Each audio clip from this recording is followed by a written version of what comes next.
Nagdaos ng misa at programa ang mga estudyante sa Pasig City para sa nalalapit na canonization ni Blessed Pedro Calungsod. Bukod sa pagbibigay pugay, layon din ang pagtitipon na ituro ang kahalagahan ng katekismo sa mga estudyante. At may ulat on the spot si Rida Reyes. Rida!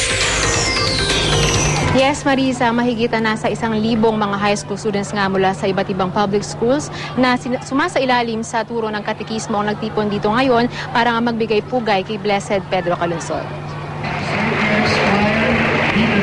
Isinabay ang okasyon sa quarterly assembly ng Catechetical Foundation of the Archdiocese of Manila o CFAM Youth Assembly. Nagmula ang mga kabataan sa 6 na diocese sa Metro Manila. Kanina, nagkaroon muna ng misa na sinundan ng programa na may isang cultural presentation na itinanghal. Layo ng okasyon na ituro sa mga kabataan ang kahalagahan ng katekismo. Sa modernong panahon daw kasi, kung saan teknolohiya ang nagpapatakbo sa buhay ng marami, importanteng balikan ang buhay espiritual at malaking bagay daw ang katekismo o pagpapamahagi ng salita ng Diyos para maisakatuparan ito.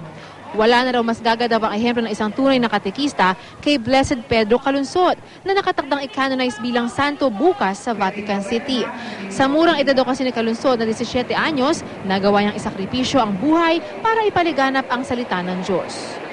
Iba po ang mga kabataan ngayon, iba ang kanilang tinitingnan. Pero ngayon po, bilang isang bagong Pilipinong santo na itatanghal bukas, October 21, meron silang isang titingalain na kasing edad nila na kung si Pedro Calungsod nagawa niya, bakit kaya ngayon sa modernong panahon, pwede rin magkaroon po ng panibagong Pedro Calungsod po.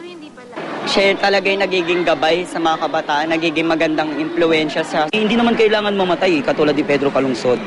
Yung sa pamamagitan ng mga ginagawa naming mga tungkulin bilang dadala namin mga bata sa Diyos, ito isang pagsasakripisyo na rin, katulad ni Pedro Calungsod.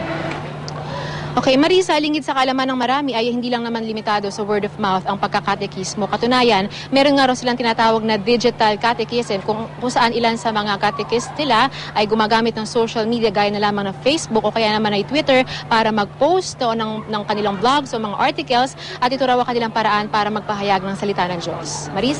Magandang malaman yan. Maraming salamat, Rida Reyes.